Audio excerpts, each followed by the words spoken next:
to the Recovering Out Loud podcast. I'm your host, Charles Van Loucks. Today, I want to talk about starting over.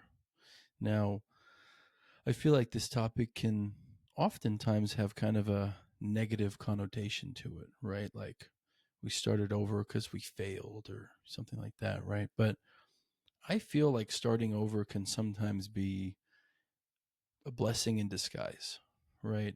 So, I'll just give you a little backstory about me. So I started out, I went to film school, New York Film Academy, studied to be a director and screenwriter. I worked really hard, got my degree in that. Um, and I spent about 5 years in the grind out in LA, making little, commercials, music videos, little narrative films, that kind of stuff. It started to do pretty well. I got one film in particular, The Creation of Evil. It was like the backstory of the Joker from The Dark Knight and kind of how he became the villain that we know and some love even to this day. It has like a Sin City kind of visual element and everything. So it was really fun. I thought for sure I had found my passion, right? Storytelling. I fell in love with the process of idea to paper to creation, then onto the screen. It was fascinating to me.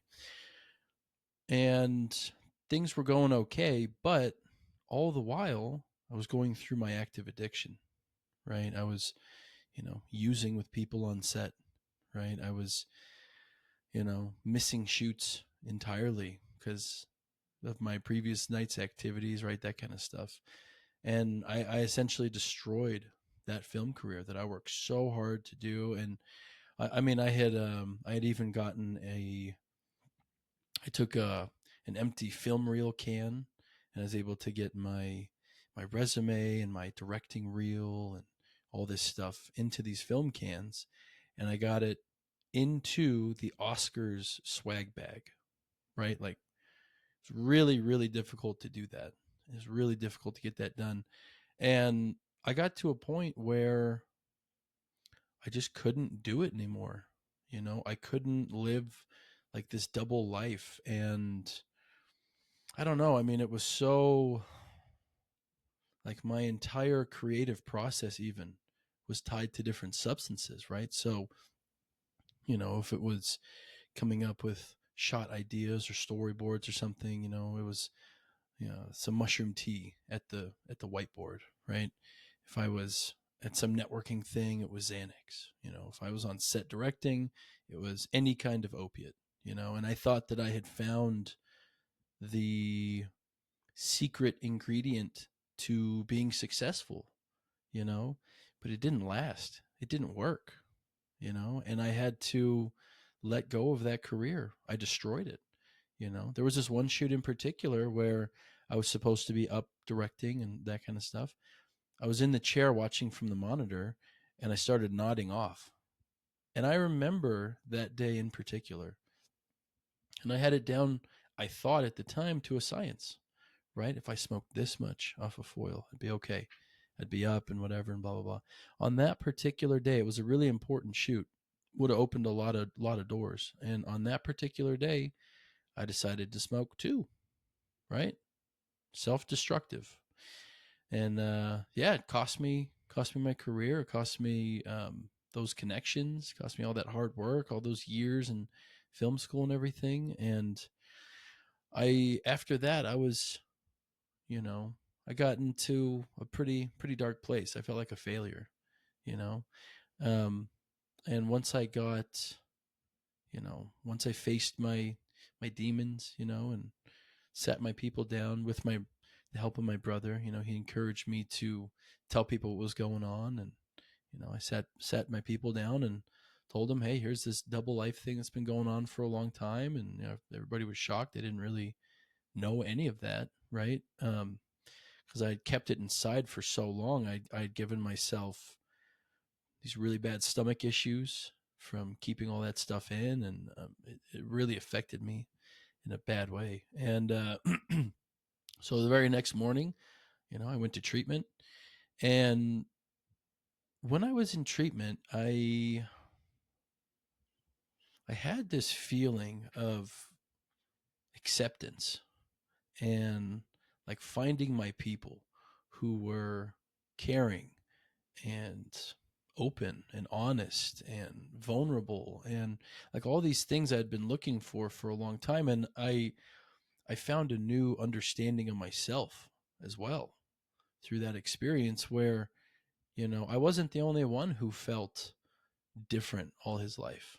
I wasn't the only one who felt like I didn't belong, and so when I got out of treatment, I realized, that it was very much about helping, giving back. That was my passion. So at 8 months clean, I started, um, building this recovery app and designing features and doing all this, and that turned into a business and became a working beta that we were testing at one point in time, and then that failed. Right, we ran out of money. We weren't able to keep our staff. We weren't able to keep the libraries updated through COVID. So now it's a platform sitting on a hard drive in a vault, right, in my safety deposit box. So there have been ups and downs, right? But I was able to restart again, and I got into coaching. Coaching has been really, really helpful for my recovery. It's really guided my life in a lot of different ways. I think that I came from a place of not really feeling like I had a whole lot to give back necessarily. But when I started coaching, I realized I did. My experience of, coming up on 10 years in February with no relapses, off of heroin and Xanax, right? I have something to give back. I absolutely do. And it's been a transformational process to go through that and come to a point in my life where I know that I am more than my addiction, right? I am more than my failures, right? I didn't let those failures bury me, right? I didn't beat myself up and have shame with the fact that I destroyed all these different things and failed multiple times and this and that. But here's the thing. We learn nothing from our successes, right? Think about it. What did I learn from a success? I learned from failure, right? If I fail, I can see, oh, right, if I would have just done this instead of that, it would have turned out better, right? If I would have had a longer term on this, it would have led to that. So it's very much about reframing these things when they happen, and being able to repurpose those things for our life, And I've been able to use my, experience in film to start this podcast, and to have the equipment to do it and all that stuff, So today for me, it's very much about being able to scratch that creative itch that I have, right? Because today I choose not to work in film. I have a family, freelance filmmaking is not really a lifestyle for somebody with a family, You travel often, you work super long hours, short turnaround, all that kind of stuff. So, it was a lifestyle for a single person, but for me, it's just not where I'm at anymore. And that's okay. It's okay. It doesn't mean I failed, right? It doesn't mean I have to give up on my dreams of being creative and all that. I just reframe them. I just look at them in a different way today, right? So, like my next chapter that I'm going to be starting is I'm going back to school. I found a program that will take my bachelor's degree in filmmaking, and along with letters of recommendation and a couple essays and stuff like that, they're going to allow me to apply for and I've been accepted already for a master's in clinical counseling, which is the education you need to get your licensed professional counseling licensure. Um, so yeah, I can be a counselor, a therapist. I can counsel a whole bunch of different areas, So I've been able to work towards something that I am truly passionate about. I really do like to help people and help people out of that hole that I myself was in years ago. And so I think it takes just kind of zooming out on our life a bit and seeing these ebbs and flows, these ups and downs, and not getting too hung up on one particular event, one particular success, one particular failure, right? Matter of fact, I wouldn't even call them failures, right? Because, failure has a very negative connotation to it. If we instead call them challenges, right? That's just something that we're lining ourselves up to overcome. That's a beautiful way to look at it instead. So, if you're feeling like you've had to start over, you're feeling like you've wasted time, right? Going through this addiction stuff or losing a career, having to start over, whatever it is that you're going through, just remember that there's always a new path that we can forge, right? And it just takes reframing where we were and where we want to go, So I encourage you to leave some comments below, and I'll have my email there as well, so you can email them privately if you'd prefer. But I think we should get a dialogue going, because I think sometimes people can, with all kinds of different losses, right? I think people can really dig themselves into a depressive kind of hole. They can get stuck, losing a relationship, losing a job, whatever it is, right?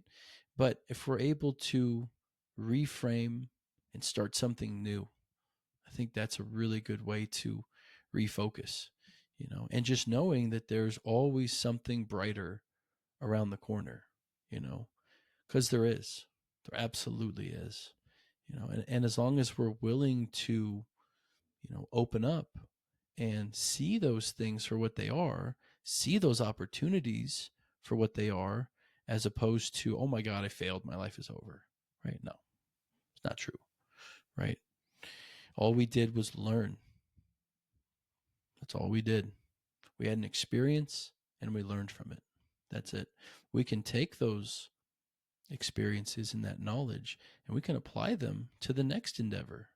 We can apply them to the next time we go back to school, right? We can apply them to the next relationship. We can learn what went wrong with that relationship, right? We can learn what went wrong with, the way we had a conversation, perhaps, right? Maybe we check out the communication episode that I put out and learn some tools around, oh, right, I always start a conversation off with, oh, you piece of so and so, I fucking hate you. You did me wrong. And it's like, oh, yeah, maybe I shouldn't do that. Right. But it's just a learning step, and I think the true lasting change that's really effective for us comes from pain, right? It comes from learning these really deep lessons, which sometimes can be painful. But if we can take that pain and turn it into strength and experience so that we learn from it and we move on and we become stronger and we avoid that pitfall in the future, now you're getting somewhere. So keep that in mind, people. Give yourself a break. Thanks.